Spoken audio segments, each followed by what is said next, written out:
Okay, Reverend Crystal Cox. When I was young, I used to lucid dream a lot, and I loved it.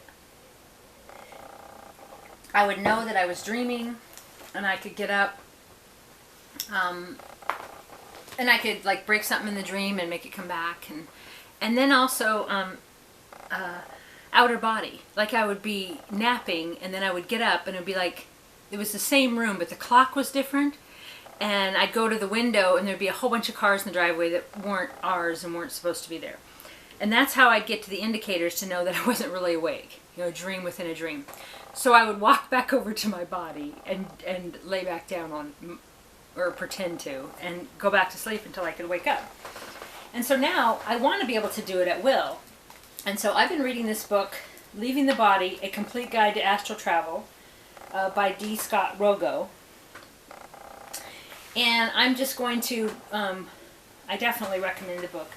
I'm going to read in Chapter 8, Projection Through Dream Control. So, yeah, that's that. Okay. Leaving the Body, page 130, Chapter 8, Projection Through Dream Control. bbgoddesschurch@gmail.com to donate to our PayPal. A special age-old relationship exists between sleep and the out-of-body experience. Many primitive cultures believe that the soul wanders away from the body during sleep. And for this reason, a sleeper is never moved from where he or she is located. We travel every night. We astral travel every night. We leave our body every night. I go to these amazing places, and then there's just one particular lodge that overlooks this beautiful mountain and this crystal clear water and this pristine air, this deck, and I go there a lot. So I think it's like my place, right? It's like a big deck, and then inside is all these rooms, but the rooms go into, you know, other worlds, or like going into a forest in Montana, or going into a lake, or it's like I've collected all the places I love, and I can reach it through that portal. It's so exciting. Okay. There may be more fact than fable to this myth, since most people have their first spontaneous out-of-body experience while either falling asleep or emerging from sleep. Many talented projectors, from Hugh Galloway to Sylvan Muldoon to Keith Haray, H-A-R-A-R-Y, experienced nocturnal separation before learning voluntarily control over them. Many techniques for inducing the OBE, such as those outlined by Robert Monroe. Now, the Robert Monroe teachings, some of you may be familiar with out-of-body astral travel. There's a lot of those, the Monroe Institute. Okay, it teaches the student to bring himself or herself to the point of sleep.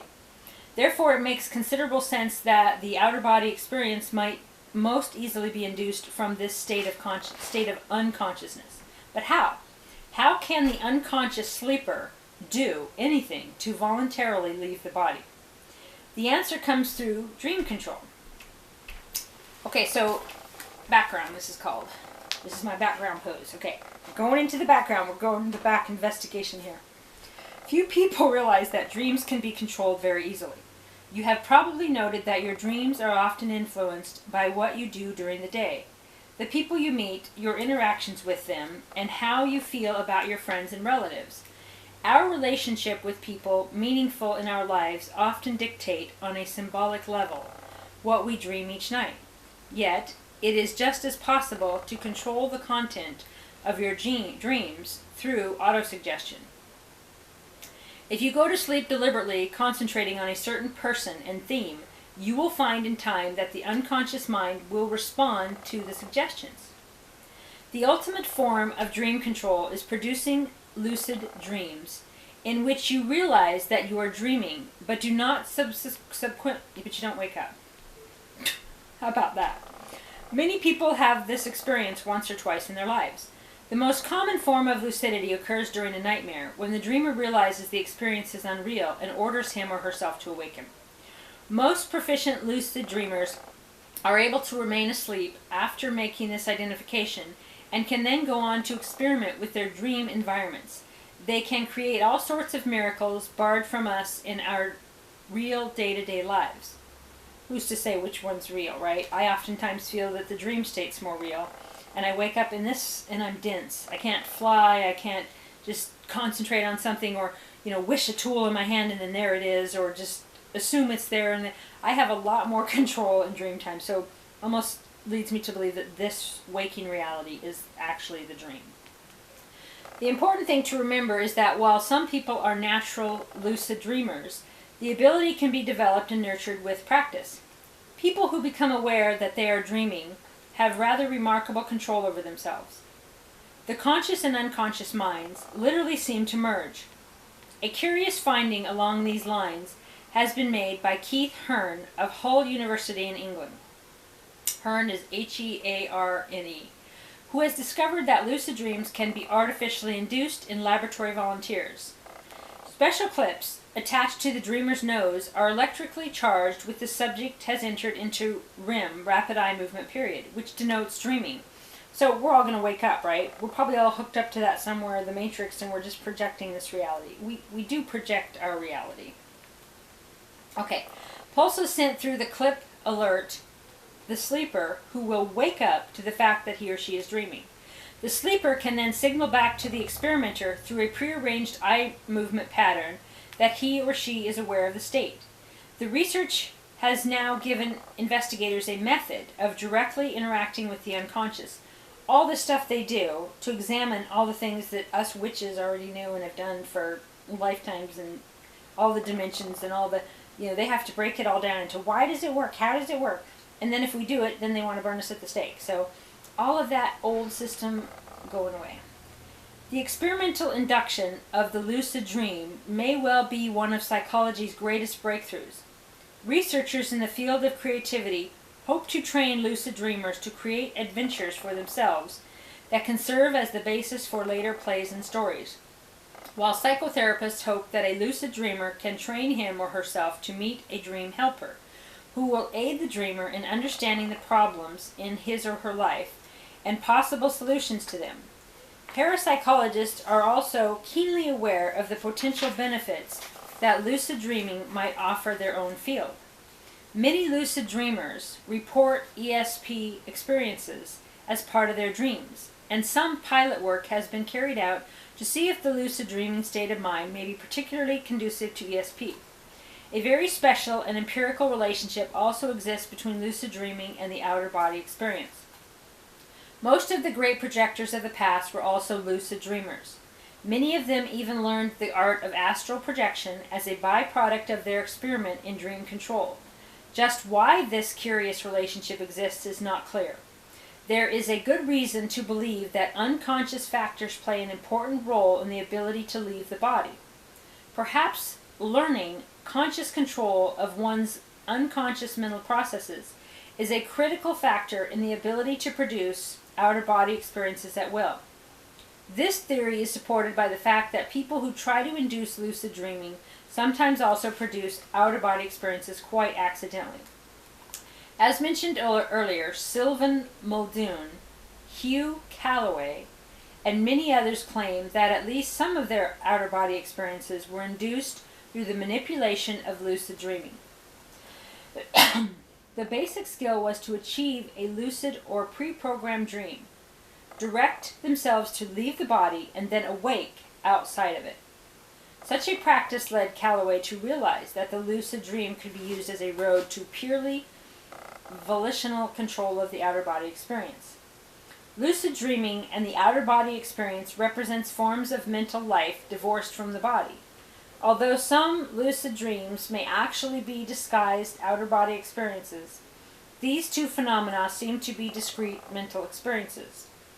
The lucid dreamer is quite aware that he or she is dreaming, and that the experience is imaginary.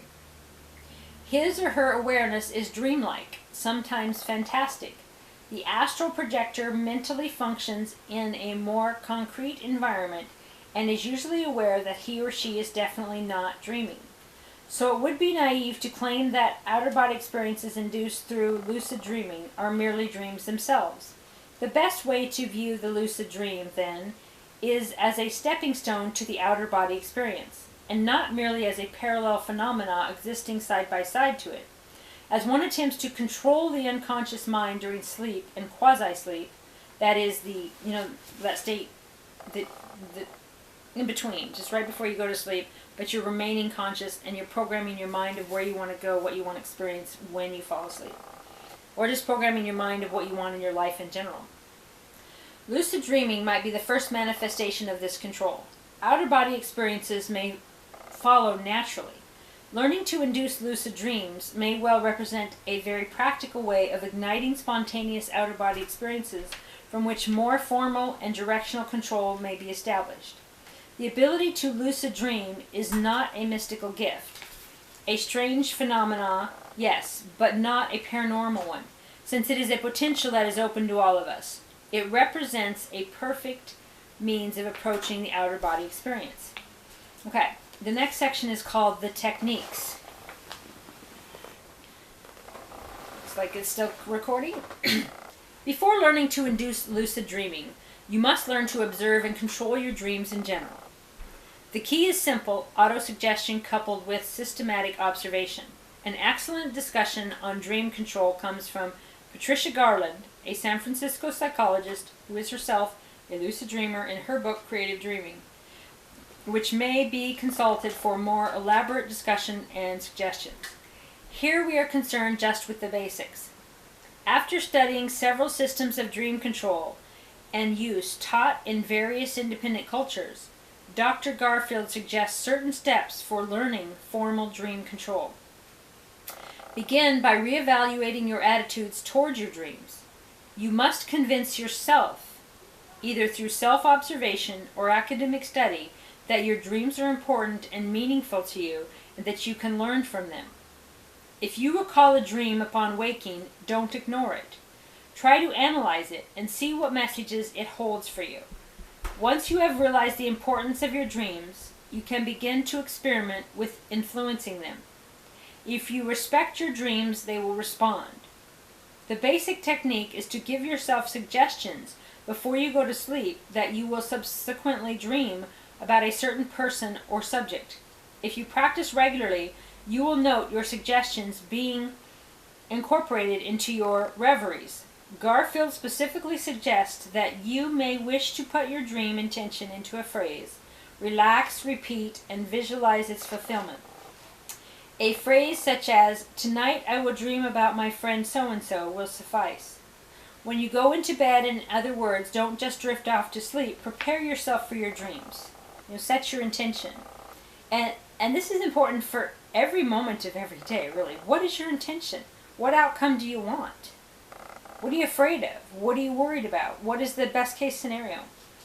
By using this psychological exercise, you will also find that your dream recall improves. This will occur more and more frequently as you begin gaining some control of your dream content. It will also help if you write down your dreams in the morning.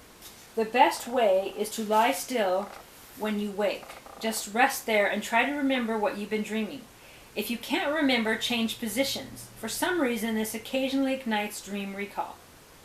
Then, as soon as the dream comes to mind, write it out or recite it into a tape recorder. This way you will have a record of your dreams and will be able to see how your control of them is advancing.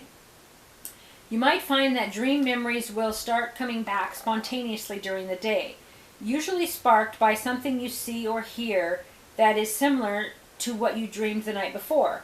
I'm going to stop this part for there. That happens to me often, and I don't know if it happens to you guys, but where you wake up from an amazing dream and then you go back into it, right? So the whole day's passed, you go to sleep and you go back into that dream. That's going back to that same place, right? Or if you close your eyes during the day, you kind of see it, or you have those quiet moments and you flash on parts of your dream like you're still in it. It's amazing. All right. Goddess bless you. Stay tuned for lots more stuff.